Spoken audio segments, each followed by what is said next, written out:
Chapter 11. Your house. I repeated, why am I at your house? Do I need to take you back to the ER already? Archer questioned. The doctor said I have to watch you for the next 24 hours? Oh no, I know. I thought. You thought we'd be going to your dorm? Yeah. No thanks. I saw how tiny your couch was and you didn't even have a TV. A blush warmed my cheeks at Archer's misunderstanding. No, I didn't think we'd be going to my dorm. I thought I'd be going there alone. Did he really mean for me to stay with him? I quickly flicked through any alternatives in my mind. The only other person around to help me out would be Madeline, but we weren't close enough for me to burden her like that. Look, Charlotte, Archer sounded impatient now, it goes against every instinct I have not to tell your family about this. Fuck. I mean, this is serious shit and I'm keeping it a secret for you. So you either need to let me make sure you are okay, or I am going to have to tell your parents. 'Cause I'm not dealing with the fucking guilt of something else happening to you. I angled my body towards Archer as I considered his words. His forearm rested on top of the steering wheel as he twisted in my direction. The slight tick of his sharp jaw told me he was irritated. Guilt and fear battled for dominance in my chest as I tried to make a decision. Archer had done so much for me in the last 12 hours, heck, even before that he had helped me. But how could I survive 24 hours alone with him? I was an introvert, I couldn't spend that long alone with anyone, let alone Archer. In the end, though, guilt won. I didn't have the energy to argue with him and he was helping me. Okay, let's go then, I really need to shower, I said tentatively. Wait there, Archer demanded as he hopped out of the truck and jogged around to my side. I quirked a brow as he opened the door and grabbed the plastic bag of my belongings. He then stood stiff as a soldier with his hand stretched out for me to grab. I hesitated briefly before looking down to see the cement a mile away from where I sat. Good Lord! Who needs a truck this lifted? I grasped his hand as I lowered myself onto the running board and then stepped down onto the driveway. Exhaustion overtook my body, as I swayed on my feet. Archer's hand squeezed tighter as I shook my head to regain some composure. Ow? You're gonna break my hand. I whined when his grip crushed my knuckles together. A deep chuckle rumbled out of Archer, but he let me go. I'd call you a drama queen, but I'm assuming that is not nice given the current situation. Yes, good guess. I'm pretty sure rule number 1 of being a caregiver is not making fun of your patient, I quipped back. I'll keep that in mind. But no promises, he said with a smirk. Come on, let's go inside before you pass out on the lawn. I almost checked the sky for flying pigs as it dawned on me that Archer and I were having a normal conversation. But instead, I turned towards the large house and followed Archer up the porch. His back muscles rippled as he hunched down to unlock the door. This was going to be harder than I imagined. I averted my eyes as he opened the door and turned to let me walk in first. I stepped over the threshold and quickly took in my surroundings. The main floor of the house was a large, open living space, doused in a mixture of beiges and browns. On the far left wall was a huge TV with multiple gaming systems on a shelf below it. Several couches were angled towards the TV, with a wooden table in the middle. Clutter was scattered across the surfaces, but overall, it was cleaner than I would think football players lived. To the right of the living room was a makeshift dining room, with 2 large tables, pushed together and surrounded by about 20 chairs. I raised my eyebrows at that. How many people live here? I asked. Looking around, I noted that the house was empty and silent.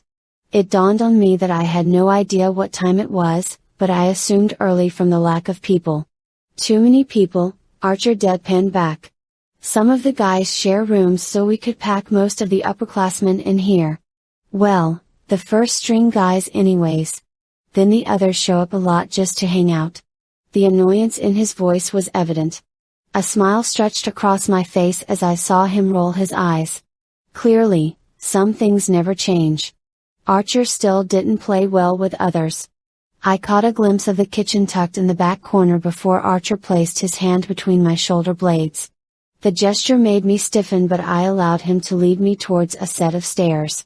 The first landing led to a long hallway with doors on either side, but Archer pushed us up to the third floor. His large hand dropped lower down my spine, sending a shiver to my toes. Being this close to the huge man, having him touch me, it was intoxicating. It was as though his aura wrapped around me and dominated my senses. I wanted to run away from him while at the same time drift further into the abyss of Archer. Geez, Louise Charlotte. Are you still on drugs? This is what happens when the male population as a whole ignores you. Clearly. Archer's room was at the end of the third floor hallway. I don't know what I expected his room to look like. But I guess maybe just more? In the center of the room was a huge bed adorned in basic, blue sheets and a black comforter. It was surrounded by bare white walls, except for a large TV opposite the bed, 2 wooden side tables, a desk, and a matching dresser. There was a large window peeking out from behind blue drapes and a door on the opposite wall. Nothing personal or unique could be seen. A king-sized bed at university was all I could think to say as he watched me take in his room. Anything smaller and my feet hang off the edge, he shrugged. Anyways. So, there is a bathroom through that door. You can shower and then sleep. My face softened at the thought of taking a hot shower. I needed to scrub the hospital off of myself desperately. The thought of finally being clean made me realize that I didn't have new clothes to wear. I don't suppose, I began softly, that I could, borrow something. Tea to wear? I said, gesturing to my wrinkled clothes. Archer walked over to the dresser and shuffled through a few drawers before coming back and handing me a pair of sweatpants, tall socks, and a soft hoodie. Happiness tinged through me as I felt the hoodie. What was it with boys' clothes being so much softer than girls'? I loved stealing Oliver's hoodies at home and snuggling up in them. They were just so dang cozy. Thanks, I smiled as he nodded, then turned stiffly and walked out of the room. I suppose one positive about spending time with Archer was that he liked talking even less than I did. No unnecessary chatter just for the sake of noise. It took some of the pressure off of me, knowing that he didn't expect, or care, for me to talk. I stayed in the shower for 10 minutes longer than I needed to. My eyes drifted closed a few times as sleep tried to drag me down, but the water was just so cleansing. The steam smelled of spices and wood from Archer's body wash while the heat of the spray massaged my aching muscles. When I physically couldn't stand any longer, I climbed out and grabbed a towel from the shelf. After I dried myself off, I used the scrunchie on my wrist to gather my curls on top of my head in a messy bun and got dressed. The sweatpants didn't stay up on their own, even after I rolled the elastic over several times. The hoodie was no better, it swallowed me up and hung down to right above my knees. I looked like a tiny child, I realized with a grimace. But I also had never been so cozy in all of my life. It was like being swarmed with soft plush blankets, and all I could think about was cuddling up in them and sleeping. As I exited the bathroom, Archer was standing in the middle of the room with his back to me. He must have used another bathroom because his hair was wet, and he had changed into sweats and a t-shirt. He wore the gray sweatpants much better than I did. I cleared my throat to alert him of my presence and he spun around. His eyes raked over me, down to the pool of excess pants around my ankles, then back up to the mess of curls on my head. I could imagine what a sight I was. But the ringing in my ears made it hard to care when all I wanted to do was collapse. Okay, well, it's just about 7 in the morning, so why don't you get some sleep? He said, gesturing to the large bed. The sheets are clean, he added unsurely. It was all I could do to walk across the room and flop onto his bed. I didn't bother pulling back the blanket since I was essentially wearing one. The second my body relaxed into the soft mattress, I was in my own world. Gosh, this feels good. The tension I didn't know I'd been holding rushed out of me as I starfished on my stomach and let out a big sigh. I wiggled around, lifting and dropping myself back down to find the perfect position. I finally landed on my side, with my knees tucked up and my face smushed into a pillow. I was about to fall asleep when I remembered that I wasn't alone. Archer still stood in the middle of the room. A bemused smirk lit up his face, as he watched me practically molest his bed. As I caught his eye, his face stiffened slightly. I'll, leave you to it then. I've got some homework to do, but I'll check on you, okay? All it took was a nod from me and he was gone. Then in seconds, I was fast asleep. I awoke to the sound of two men whispering. Stretching, I saw the clock on the side table said it was 9:30 a.m. I propped myself up on the pillow just as Archer came around the door with his hands filled with bags. What's this? I asked as I rubbed my knuckles against my eyelids. The insecurity in Archer's voice made me pay closer attention. Well, I figured you were probably upset after everything that's happened. So. Here? He finished lamely as he shoved the bags into my hand. Looking inside the first bag, I saw it filled with snacks. My mouth watered at the sour candies which were my favorite. Then there were red vines, sour cream and onion chips, and about 10 different cans of juice. How did Archer know that I liked sugary drinks and snacks when I was upset? I looked up to see him watching me apprehensively.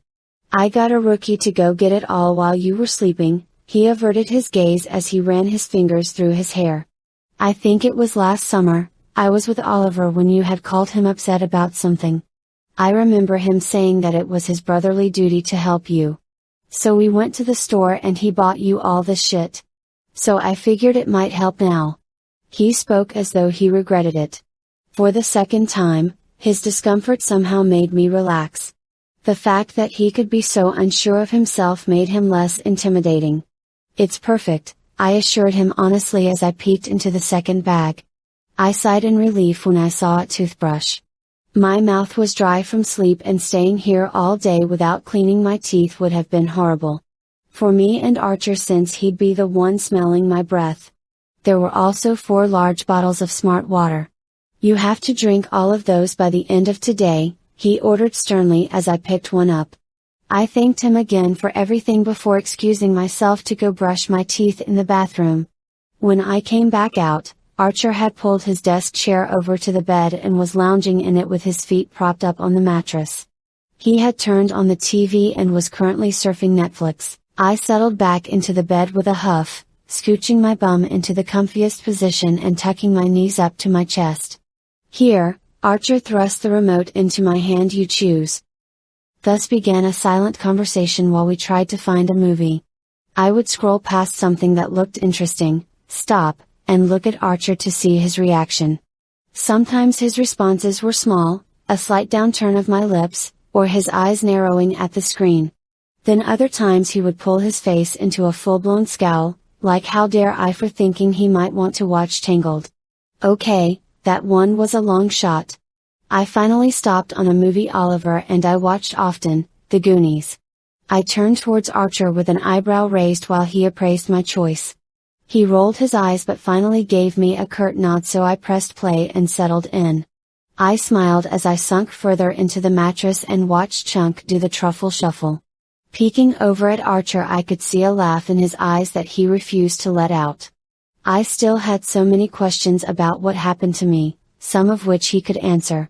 But right now, all I wanted to do was wrap myself in this enormous hoodie, eat some sour candies, and pretend everything was okay. So that is exactly what I did.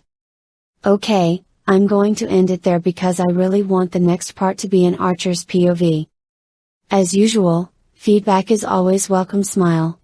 Also, please vote for this chapter if you enjoyed it.